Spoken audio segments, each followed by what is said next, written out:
বিয়ে বাড়িতে যাওয়ার সময় রাস্তাতে দেবরের সঙ্গে দেখা হয়ে যাবে আর দেবর এত কিছু আমাদের কাছ দিয়ে পাঠিয়ে দিবে কখনো ভাবিনি।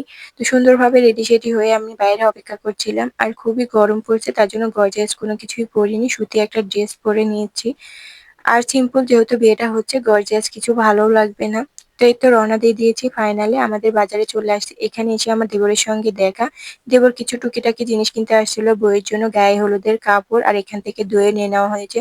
আসলে ফাইনালি আমরা কোনো কিছুই জানতাম না, তো হুট করে শুনছি যে 15 থেকে 20 জন চলে আসবে। তো ঘরে ভাবে যেহেতু বিয়ে, তো এখান থেকে একটু দই নিয়ে নিলাম। এই তো কন্টেনারের মধ্যে আমরা বসিয়ে দিয়েছি, তো ফাইনালি আমরা রওনা দিয়ে দিয়েছি। এখানে দেখছি পাট ছেলা শুরু হয়ে গেছে, আমাদের ওইদিকে পাট কাটা শুরু হয়েছে, পাট এখনো জাগই হয়নি। তো এই তো ফাইনালি আমরা পৌঁছে গিয়েছি, শ্বশুর আব্বু নিয়েছে কন্টিনেন্টালটা আর আমি নিয়েছি ব্যাগপত্র, কত কিছু একবারে চাপিয়ে দিয়েছে আমার কাছে।